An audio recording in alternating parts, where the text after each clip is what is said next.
Hello and welcome to our review of the 21st movie in the Marvel Cinematic Universe, Captain Marvel.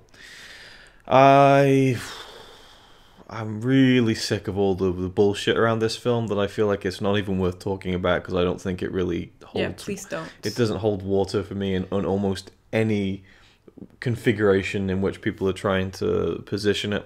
And, you know, when Cold water. It just doesn't. It just. I've never heard that before. I use it quite often, so obviously it shows how much you listen to me.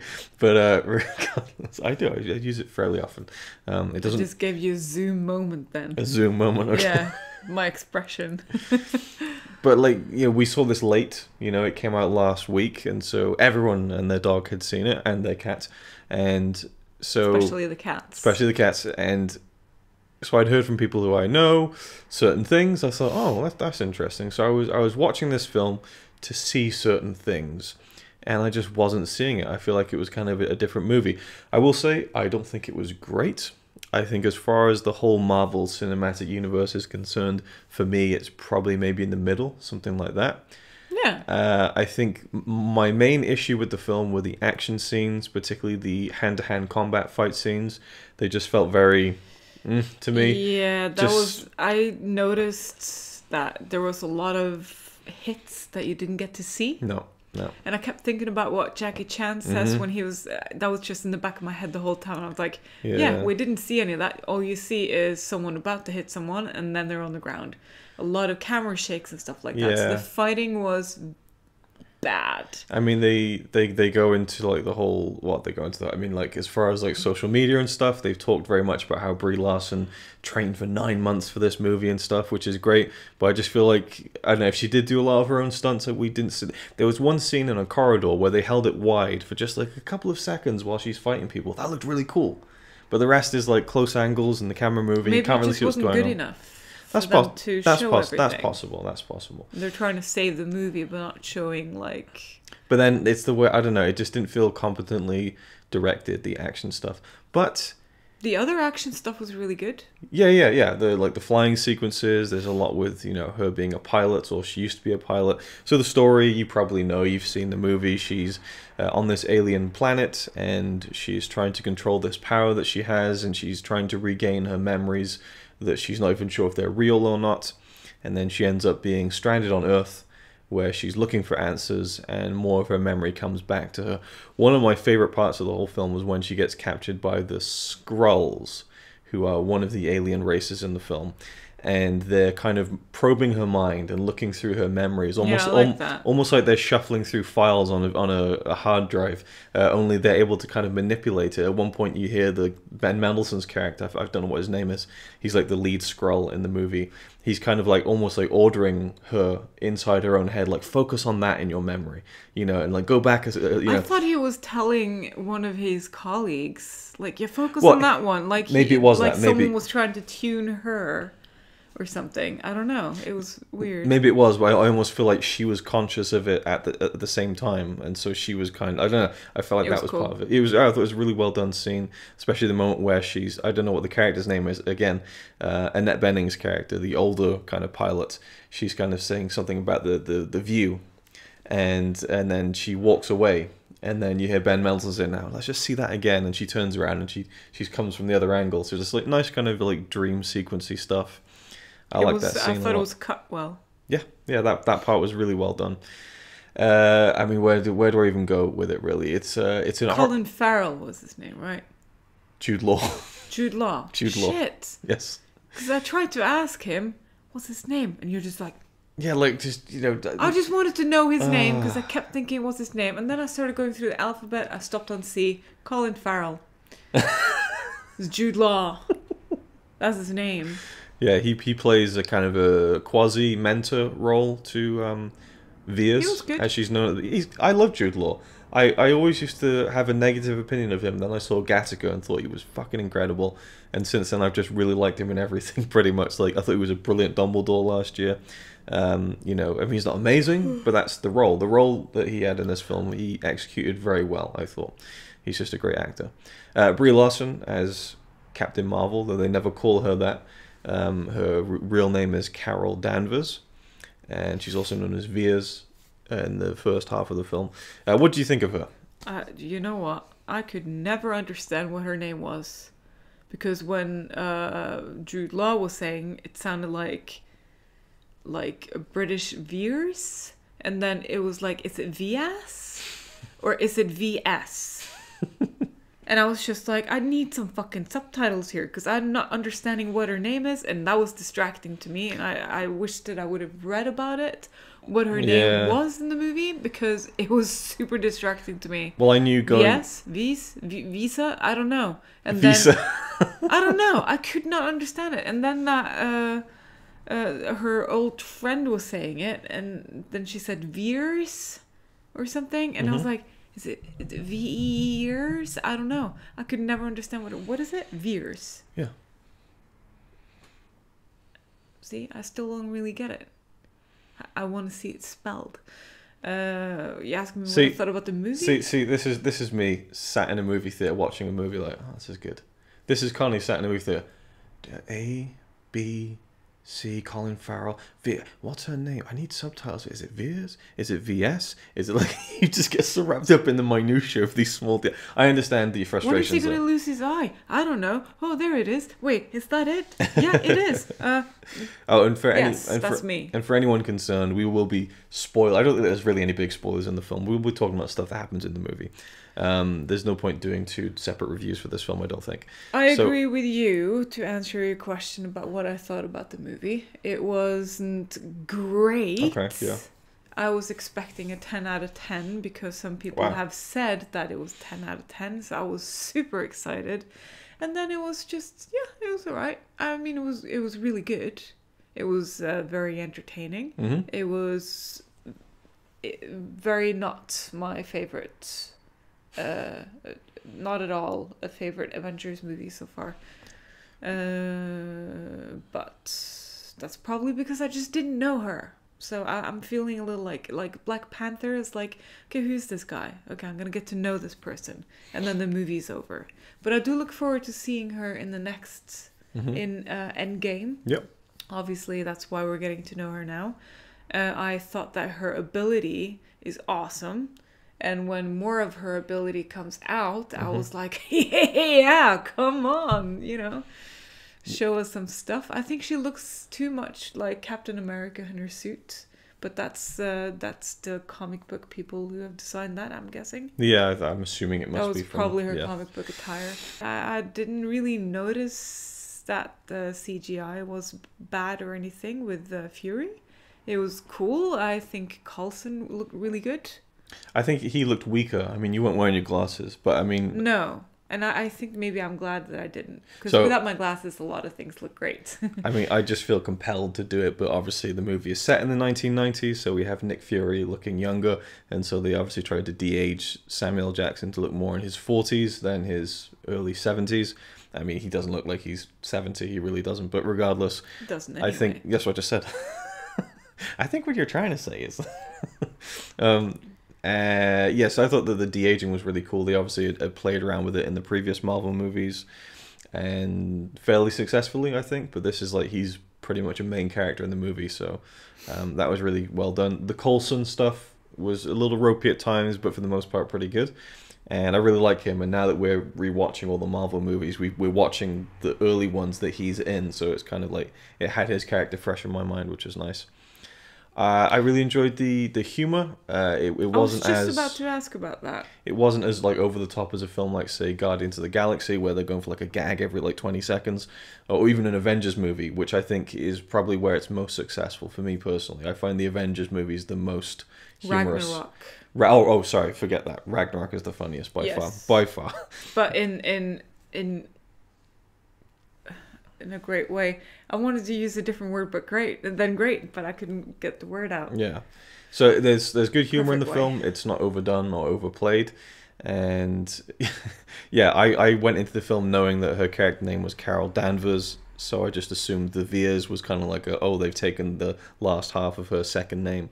And then later on they kind of find her dog tag, which was like burnt in the accident that kind of gives her all the powers. And he finds the VERS. It's like, yeah, we get it. Well, at least I got it. maybe that's for someone like you who didn't know. I don't know. Maybe that was... To me, that's verse, not Veers. Yeah, Vers, not Veers, yeah. But then again, he is an alien, so... Yes. So he probably deciphered the English language, just a little bit lost in translation. It's the accent that got weird, because there's no in British, it's... Sure. I loved the Stan Lee cameo. I thought that was really sweet. What for was someone... that thing you said you were looking forward to seeing his cameo? Yeah. Was that the intro then? No, the intro, the Marvel logo, they had all his cameos. That was very nice and sweet. That was it. No. When he's on the train, he's reading the script to a movie called Mallrats, which is a Kevin Smith movie in which he made his first cameo appearance. It isn't a superhero movie, but like that was kind of the first original Stan Lee cameo. And Kevin Smith is like the biggest comic book nerd probably on the planet, so just knowing how much that meant to him, being a good friend of Stan Lee, to see Stan Lee in a movie reading one of his scripts, and he was like crying about it on social media, rightfully so. I think it's a very touching thing. So this was a real cameo, right? This was not CGI or anything. No, like that. Apparently they actually filmed this one like towards the last few months of his life. Like he was so frail that they had to do the dialogue from the movie from like 20 years ago because he just wasn't really talking even that well. Do you think they redid her when she kind of had eye contact with him because the look in her face, the way she smiled at him was kind of like, like, you're gone now. It was like a nod. Yeah. It wouldn't surprise me if they reshot that. No, I could see that being a case where they kind of... Yeah, because I just felt something when she smiled at him. Like, yeah, it was very nice. And I thought she was great. The Marvel logo thing was very touching, though. Yeah, that was really nice. I thought Brie Larson was great. I mean, she is a great actress in movies like Room and Short Term 12. She's just, she's great. Unpopular opinion, I guess. Almost everyone I know thinks she's really bland and shows no emotion. Again, I'm trying to get into all that, but I don't see it. I think that for what her character is, she played it really well. I really love the relationship. She doesn't have any memories, guys. What do you expect? Right. All right, let's not get into that. There really is. I don't want to turn it into I know it provokes me too. That's why I don't want to talk about it, because I'm just getting so disinterested in that kind of back and forth. But regardless, I loved her relationship with Maria, her former friend, and how they kind of are reintroduced to each other, because she doesn't remember her, but then there's like still fragments and stuff. And I thought the way the actress, I forget her name, Lashana Lynch, I think, actually, she played it so well when they meet each other again. And she's like, I thought you were gone, and now you don't know anything, and now you've got this weird power going out of your hands and stuff. And the daughter character was really played well. There's a lot to like about the film. Obviously, being set in the 90s, there's like the 90s music that we like grew up listening to in that decade. That was fun. I feel like they did that really well. I thought it was going to be like super 90s, like they were going to really lean into it, but not really. I love the computer parts. But it's loading. Again, I think there's 2 90s computer jokes in the movie. So again, I think they played it well, where it wasn't like, yeah, we get it, it's the 90s. Just every now and then. Like even the soundtrack, I thought it was going to be like Guardians of the Galaxy, but for 90s music. But it was really only about 5 or 6 songs from the 90s. So I think it was played quite well and not over the top and overbearing. Who directed this? Anyone who's directed any of the other ones? No, it's a directing team. Ryan Fleck and Anna Boden, I believe. They make movies together. More like independent kind of movies, I think. I haven't seen any of their films. I really want to see Half Nelson, I think it's called, with Ryan Gosling. But yeah, so kind of the first female director, with it being a duo. Very much an Avengers Endgame prequel, in a sense, because it really sets up, obviously, Captain Marvel, who's going to be, there at the beginning of Endgame and probably a huge part of that film. But also little pieces, again, spoilers if you're really that precious about it. The fact that the Avengers are named after her. Again, I hate to say it, but I have seen people moaning about how the film retcons things and kind of, I don't mind that. I like it when they kind of link all the movies together. It's fun. Why wouldn't they? It's a series. It's cool. And to see like this character who is like... They do. And they've done that since the beginning. And of course, every movie they always kind of add a little... Movie.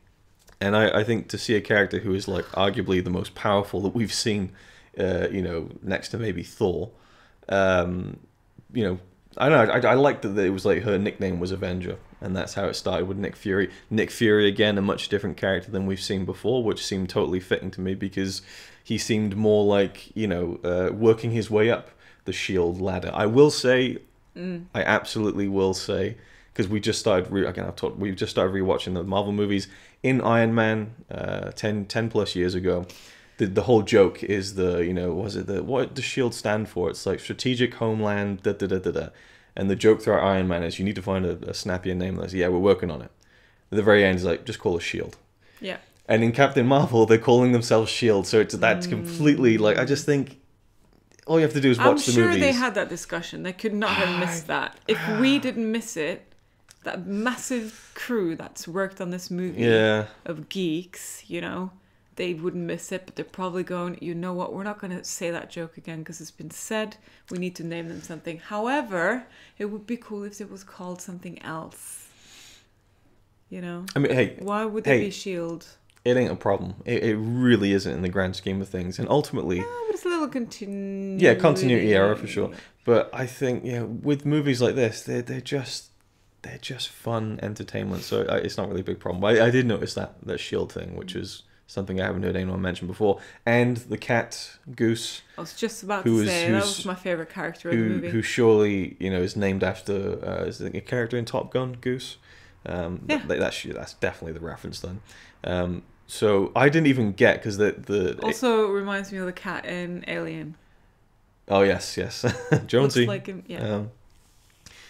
What was I going to say? This I don't know the Skrulls character name. Ben Mendelsohn, the kind of the villain of the film, when he's scared of the cat. I thought that was really funny that an alien was scared of a cat and he calls it something else. I think, that's the alien word for cat. And the threat level joke as well. Threat level high. But then we find out it is an actual alien, which I thought was really funny. So that's kind of a spoiler, though. Did you say that? I've already said that. It's fine. And then the cat... Love the cat. ...claws out Nick Fury's eye. Actually, it's just a scratch, but scratches since it's an alien cat, I guess it gets just infected. And I thought it was funny. And that's that. Like, it's just a fun little thing. Like, there's people like harping on about how in one of the Avengers movies, he's like, the last time I trusted someone, I lost my eye. And it's just like, yeah, maybe he meant the cat. Who cares? Like, he trusted the cat. He loved the cat. He still kept the cat afterwards. And I love that he was a cat guy as well. It's just so funny. And, it's nice to see that side of him in a Marvel movie. And the cat was funny. The cat had personality. Yeah. It made me laugh. There were some scenes where I actually had to not look away from the screen, but ignore the part with the cat in it. Even though I know it's a CGI cat. Oh, when they're picking it up. Yes. I watched when I threw him, but just holding the cat like that, just... No. But that's great that we're now at an era where people don't have to do that to animals in movies. They can just do a CGI version when they're picking it up. You could tell when the person was holding the cat that he was holding basically air. It wasn't bad though, but you could tell, which is fine. No, it's just by the neck, not like this, but by the back of the neck. Yeah. But when a grown cat you shouldn't hold a grown cat like that. Anyway, I thought the end scene where she's full on Captain Marvel mode and she's like smashing through the missiles and stuff. Some of the CGI there is a little bit ropey, and obviously you can see it's a fully digital character, not an actual human. But I liked the idea of it, and I loved kind of the way that it was presented, especially with Ronan from Guardians coming back and just being like, okay, we're gonna go. I like that she just basically just displayed her full power, and he's like, yeah, I'm just gonna retreat here. I recognized one of those characters, one of the guys that was in Jude Law's team. Where have I seen him He's before? in Guardians of the Galaxy. He is. I'm assuming it's the same character. I don't know why they would... He's the one who walks in and he introduces himself as Star-Lord and he's like, what? Yeah. Yes. Yeah, the beginning of Guardians. I'm assuming it's the same character. I don't know why they would hire the same actor. It must be. It would be stupid not to. Yeah, so that was cool to see him. And I totally predicted the final scene between her and Jude Law where he was like... prove to me this and that, and I'm just like, she's not gonna fight. Something, like throwing the lightsaber behind you kind of scene is gonna happen. I loved how they built that showdown like a western, like the kind of the point of view of her hand, her fist clenching like the gun in a western. They're standing there, it's the face off, and then he's just like, oh, I'm so proud of you. Like at first I thought he was gonna try and like weasel his way out of it, but then he starts trying to provoke her, and I think it's a really interesting line when she says, "I've got nothing to prove to you." Which you can take as the whole women and men thing, but I think just in general, people who you work to get respect from and you're never going to get it, you know? So that was a really cool character moment for her, I think, and there's a few of those beats throughout the whole film, and I'm intrigued to see how her character will play out in the next one. Again, I didn't think it was amazing, I didn't think, oh, it's so great, but it was just, I mean, I love these films. They're just really entertaining, and I can't believe that they have, for me anyway, they haven't missed yet. You know, we just rewatched Iron Man 2, which for me was always the weakest, and I really enjoyed it. Not great, not even very good, but I still enjoyed revisiting it. So for me, they haven't really made a bad one yet. That's just me. There are a lot of them, true. but I don't think any of them are bad. No, I mean, there's ones that I don't enjoy as much, and there are little nitpicks here and there. Not all of them are 4 out of 5. No.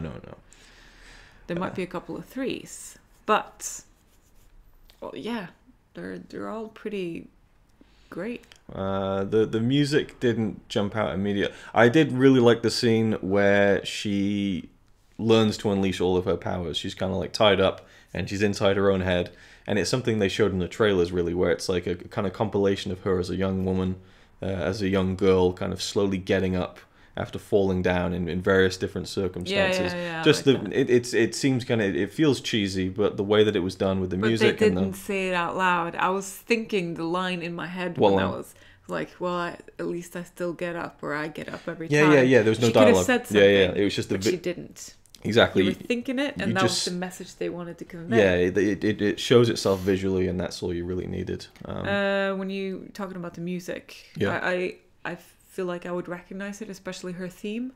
It's very similar to Captain America's theme when he enters. Really? Yeah, it starts with do do or something like that. It's 2 notes, and then Captain America has like a third, and then music. Okay. And hers was the same 2 first notes. Well, I would definitely trust you over me when it comes to the music, but just her the music. I'll show you on Spotify later. The music when she was realizing her full potential, I thought was really good, but I didn't notice it anywhere else in the movie really. And it was kind of spacey. Was it? Yeah. Okay. Not like spacey, like ding ding ding, but like kind of like. Okay. I listen to the music. Yeah, you listen to those scores independently of the movies. I don't that much, so I guess you become more familiar with them than I do. I listen to it when I draw and paint. It's good. Which makes sense. That makes sense. I just wanted to cut in here to say that I noticed in the opening scene, not the opening scene, but the opening scene of Carol landing on Earth in Blockbuster, as she's walking past in the background, a VHS cover of Last Action fucking Hero. So Last Action Hero. I thought you were reacting to the one that she held up, because I couldn't read what it was. I wanted to ask you, but I remember you didn't like it when I was interrupting you. No, I did. She picks up The Right Stuff, which is like this pilot / astronaut movie. So it made sense that because she's a pilot and everything. But I saw the Last Action Hero VHS in the background out of focus, and you looked up, since we stopped recording the video, the themes. Yes. So if you want to briefly explain that, because I don't quite. The two notes that I was talking about, they are in the second Captain America movie. What's that one called? Winter Soldier. Yes. Is it? Oh yeah, because this is the first Avenger, the first one. Yes. Yeah. Those 2 notes are in a lot of the music, or at least one of the songs. So you've noticed like a similarity between the Captain Marvel theme and the Captain America and they're the exact same tone as well. So that's why I noticed, I guess. Okay. So I'm just happy that I wasn't wrong. I was like, oh, that sounds like Captain America. And it was 2 captains with the same notes. 2. And with that, on with the rest of the video, wherever I cut this in awkwardly. Just a good time. Maybe a bit long, like a tiny bit long. Yeah, it was dragging a little bit. You know, it did. You know, I mean, especially at the beginning, it took a while to get going. But once it did, once like Nick Fury, because I really loved kind of seeing him like, this must be his deepest role in a Marvel movie as far as screen time is concerned, and just seeing a kind of a lighter, bouncier Nick Fury before he kind of becomes a bit more cynical and hardened, I thought was fun to see. And he's you know, I forgot that he apparently is going to be in the next Spider-Man, because the trailer for the new Spider-Man was before this movie. So I mean, he really is like, he's in so many of them. So I just like to see a different side of him. And oh, he almost said mother. Oh yeah, because the alien name for the cat is like Flurkle or something like that, or something like that. So it sounded. Yeah, it's like that. Yeah. I kind of wish they left it, because I really loved the Infinity War and he just disappears. Like, I think they should just left the whole motherfucker thing at that, but it was still funny. And I like the aliens, by the way, the green ones. Yeah, it's another criticism I heard funny. From like even film critics. You know, that they looked like a bad Star Trek race or whatever. I don't really watch Star Trek, so I can't comment. But I could see the Star Trek in it. But I guess we're talking spoilers. I loved how they did the switcheroo with Jude Law. I could really see that he was going to turn out to be the bad guy by the end. But the Skrulls, I wasn't foreseeing that they would turn out to be not so much the good guys, but kind of misunderstood. You know, I like the fact that the main one said, you know, I've done my fair share of bad things in this war, but still, I just want to save my people. You know, so he comes across as a good guy, but they're not saying he's picture perfect either. So that was really cool. I like that a lot. And I'd be intrigued to see what they do with Carol and then Maria. Is it with Maria and her daughter? Like if Monica, I think. Monica. Okay, sorry. If we see those characters again. Because obviously by present day, they would be different ages. So I don't know if... I'm assuming they're going to do a Captain Marvel 2. Well, maybe they died in Infinity War. Oh, yeah, maybe they did, yeah. But, you know, I don't know if they would go back to the 90s again for the next one or whatnot. But anyway. It's pretty obvious that Hawkeye's wife and kids obviously died. Why? Since he shaved his head and he's like, "Urgh. Oh, in the Endgame trailer. I'm gonna, you know, he looks like a man ready to kill someone. And he wouldn't be there if they had survived. So they're obviously dead. He's got his grieving mohawk on. Yeah, okay. So it's a really nice. Mohawk eye. Right, we're gonna end this video there. I can't even get my words out after that one. Jesus Christ. It's not the worst I've said. It's a low point. Yeah, so it's a nice run. It's a nice run into Endgame. I love the mid-credit scene. That was really cool. Just her popping up like, "Where's Fury?" Really cool. And we got to see some Avengers. Yeah. So it very much and I believe the directors of Infinity War and Endgame directed that mid-credit sequence.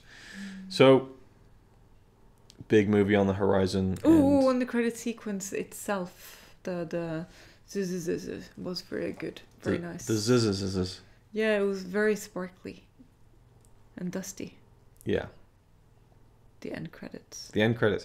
You can usually count on the end credits of Marvel movies to be pretty visually interesting. So that wasn't too much of a surprise. It was nice. Nicely done. It's worth watching. It was worth watching, although there was a moment where she's flying through that kind of black hole thing that looked like Interstellar, and you were on your phone. I'm like, I was checking where the bus was, and that was in the beginning. Alright, this video's just run off the deep end now. We're going to end it there. Thank you for watching. Bye. That was our thoughts on Captain Marvel. We'll see you in the next one. It's alright by me. Apart from the fact he throws cans of Carlin into a tree. Yeah, he's really cool. Yeah, he's really cool. But he's not quite as cool as you, 'cause